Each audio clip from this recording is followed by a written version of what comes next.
My life will never be the same. 'Cause girl, you came and changed the way I walk, the way I talk. I cannot explain. All of this year since last year, but financial problems should not keep people from preparing for the future. Yeah, the tragic early deaths of Michael Jackson, Farrah Fawcett, and homegrown pitchman Billy Mays serve to highlight the importance of estate planning. So here to help us with our affairs, getting them in order, is local financial advisor Rob Wilson. Good morning, Rob. Good morning, guys. I assume this is something that people really don't want to think about, so they probably don't deal with it, but they need to, right? It's important.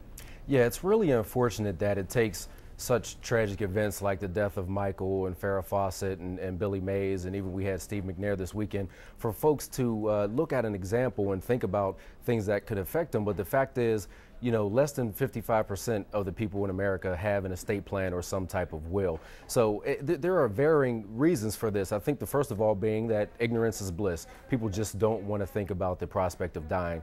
You know, also people sometimes just don't know where to start. And, you know, also some folks don't feel like they have enough assets to warrant them doing some estate planning. And the last thing is just plain old, you know, procrastination, just not getting around to it. But it is something important, and I think these stories show that. And Rob, at different stages of one's earning, I'm guessing you would need to adjust how your personal estate plan would be. So let's talk about getting started. Maybe someone who is new to their career all the way to someone who pretty much has retirement within the next couple. Yeah, I think the principles are really the same regardless of where you are in your career. I think the first thing you want to do is try to avoid misunderstandings. I mean, you know, if you don't have a will, you are basically going to let the state's rules kick in and have a judge decide what to do with your money, or even worse, what to do with your children. So you want to avoid any kind of misunderstandings and state very clearly what you want to happen in the event of your death. You also want to anticipate any tax implications. I mean, you know, the saying goes that, you know, the only thing that you can count on is death and taxes. And so there is a estate tax that you will have to pay, or your heirs will have to pay, and you don't want them to have to sell assets or something like that when you die just to pay those taxes. So you want to anticipate that and be ready for it. And you also want to clearly separate the responsibilities. You may not want the same person who's going to take care of your children to also be responsible for your finances or your assets. And so you want to make very clear statements about what you want to happen in those instances. You know, Rob, the Michael Jackson situation, obviously none of us have the kind of wealth that he had to deal with, but we're seeing now, you know, people arguing over all sorts of things with his estate. What can we learn from that? Well, you know what, you hear a lot of stories about celebrities, and I think the media has a penchant for wanting to point out what went wrong. But I think in this situation, actually, Michael put a lot of good things in place. First and foremost, he had a will, and it seems like a no-brainer, but we've already talked about the amount of people that don't have one.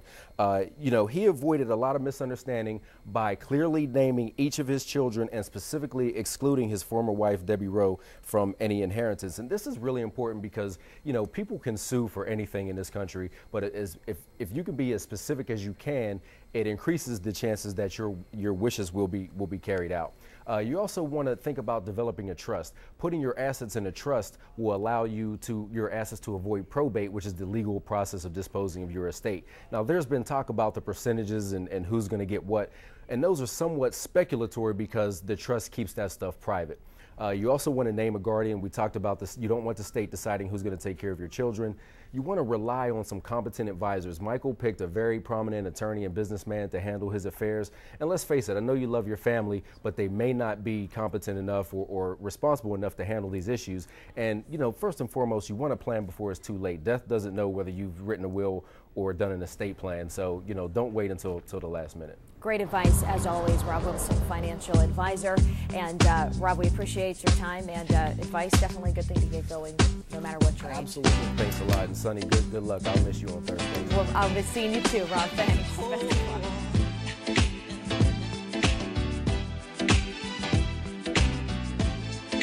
I think he wants to die. My life will never be the same. Girl, you came and changed the way I walk, the way I talk. I cannot explain.